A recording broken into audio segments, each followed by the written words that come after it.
মধ্যরাতের এক সিদ্ধান্তে বদলে গেল রাজপথের হিসাব। লিটারে ১৫ থেকে ২০ টাকা বাড়ল জ্বালানি তেলের দাম।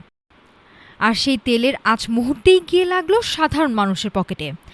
জ্বালানির দাম বাড়ার খরচ চাউর হতেই শুরু হলো ভাড়ার নৈরাজ্য। সরকার নতুন কোনো তালিকা দেওয়ার আগেই বাস চালক ও সহকারীরা অঘোষিতভাবে বাড়িয়ে দিলেন ভাড়া। কোথাও ৫ টাকা, কোথাও ১০ টাকা।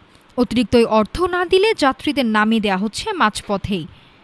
মাঠ পর্যায়ের এই বিশৃঙ্খলা ঠেকাতে এবার কড়া বার্তা দিল সড়ক পরিবহন মালিক সমিতি। মহাসচিব সাইফুল আলমের সাফ নির্দেশ, সরকারের আনুষ্ঠানিক সিদ্ধান্ত ছাড়া এক পয়সাও বাড়তি ভাড়া নেওয়া যাবে না। নির্দেশ অমান্য করলে চালক ও মালিকের বিরুদ্ধে নেওয়া হবে সাংগঠনিক ব্যবস্থা। কিন্তু মালিক সমিতির এই নির্দেশের ছিটেফোঁটাও দেখা যাচ্ছে না রাজপথে। যাত্রীদের অভিযোগ, ডলারের দাম আর রক্ষণাবেক্ষণ খরচের দোহাই দিয়ে পরিবহন মালিকরা সবসময়ই সাধারণ মানুষকে জিম্মি করেন। এবারের প্রশাসনের নজরদারির অভাবে ভোগান্তি পৌঁছেছে চরমে। ভাড়ার সমন্বয়ের জন্য এখন সরকার ও মালিক পক্ষের আলোচনার দিকে তাকিয়ে সবাই।